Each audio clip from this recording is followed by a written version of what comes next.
अस्सलाम वालेकुम रहमतुल्लाहि व बरकातुहू। नाज़रीन कराम, आखिरकार सुफियान मुकीम भी अपने मुंह से बोल पड़े हैं कि भाई उनके साथ क्या दुख दर्द अपनाए जा रहे हैं। कौन सी ऐसी शख्सियत है जो पाकिस्तान क्रिकेट को सुधरने नहीं दे रही, उस बंदे का नाम सामने आ चुका है और मैं आपको कंप्लीट बताने जा रहा हूं दो तीन बंदों के नाम। तो आपने इस वीडियो को लास्ट तक देखना है। मैं यहां पर आप लोगों से यह जरूर पूछना चाहता हूं कि किस बंदे ने पाकिस्तान क्रिकेट को तबाह बर्बाद करके रख दिया है। जरूर कॉमेंट्स के अंदर बताइएगा, अभी क्या भी बताइएगा उस बंदे के नाम। अगर हम बातचीत करते हैं पाकिस्तान क्रिकेट टीम की, तो आप लोगों को मालूम है कि 2 मैचेस ऐसे थे पाकिस्तान जीते जीते हारा है। क्या वजह थी आपको भी पता है कि गलत सिलेक्शन, गलत बंदों को गलत नंबर पर भेजना इस तरीके से।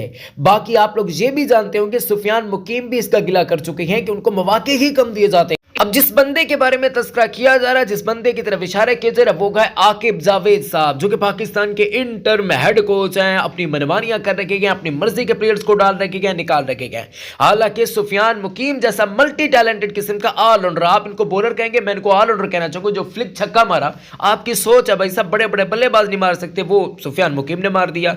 तो यहां पर प्लेयर्स को आप दीदा जज्बाती करने से 1000 दर्जे बेहतर है कि आप उन प्लेयर्स को मौका तो दें कम से कम। इस प्लेयर्स को खेल भी नहीं सकता था, ये इनके सुफियान मुकीम हो गए। इसके अलावा महरान मुमताज वगैरह जो डोमेस्टिक अंदर है, उस्मान तारिक एक लड़का है, आप भी उन जैसे प्लेयर्स को मौका दें।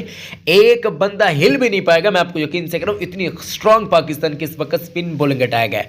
आपने वहीं पर्चियां, वहीं रेलू कट्टों का मौका देना, तो भाई सब इन जैसे मल्टी टैलेंटेड खिलाड़ी तो बाहर जाएंगे ना। उनको क्या मिलेगा? कुछ नहीं मिलेगा उनको। बस ऐसे समझे कि आपके लिए बद्दुआएं होगी और तो कुछ नहीं होगा। उम्मीद है कि सुफियान मुकीम जो जज्बाती हुए, उनके जज्बात खत्म होंगे और पाकिस्तान क्रिकेट के अंदर उनको मजीद मौके